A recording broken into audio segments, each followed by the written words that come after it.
wiping it out. When you look at the tactic that was used yet again, taking a vehicle, driving down a sidewalk and swerving right to left and back again, trying to hit as many people as possible. This is not easy to defend, and some may even suggest impossible. It is impossible to defend, and I think we have to do what we can. We have to surveil. We have to set up pedestrian barriers. We have to do all of that, but in the end, it's not going to make much of a difference. One thing will make a difference, and that is defeating the ideology. And that doesn't mean clever stuff on YouTube and try and out-argue them on the internet. That's nothing to do with it. It's what Osama said long ago. People go with the strong horse. As long as people have the sense that jihadism is on the rise, the caliphate is developing, there's a utopia on the other side, they will join. Once they get the idea that it's collapsing on them, then you get a radical reduction in that attraction. The obvious example is communism.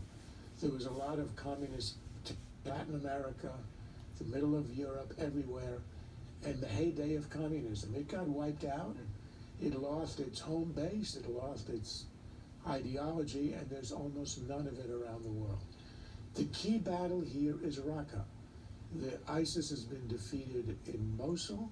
When the Raqqa campaign is over, when ISIS has been utterly routed and on the run, it's not going to disappear. There will still be adherents. There will still be people who get into cars, trucks, and kill people. But the idea that it's on the march, that it's collecting recruits, that it'll be the beginning of the end. The same way Al-Qaeda, when it lost its base in Afghanistan and was scattered, it's still active, it still kills people, but it's not in 16 years been able to launch anything like that. A very interesting point. You know, Michael, you gotta kill it at the source. You wonder then, Charles, and to you, Michael, how far we are from that point that Charles describes.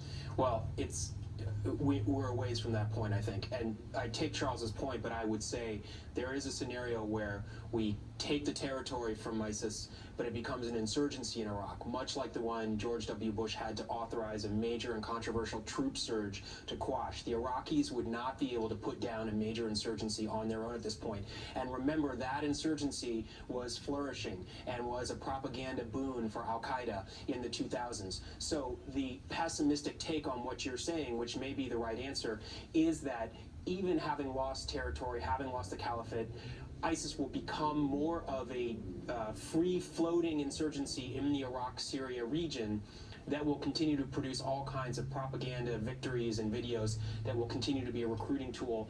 And what is the answer to that? I don't know. It's hard and it's disturbing. The answer is, even if they can be active, once they lose the mandate of heaven, once that they lose the sense of they are inevitable, it becomes harder to recruit. People don't want to join losing causes. But we have the tools to find them before this starts if we concentrate on who the bad guys are, rather than the mass surveillance, which produces more data than we possibly have the resources to sift through. Spain experienced this 13 years ago, 192 dead in those train attacks in Madrid. That was quite an exploit for that country. That's when they began their mass surveillance, after that. Gentlemen, waiting on Mike Pence. If that happens, we'll bring it to you in a moment.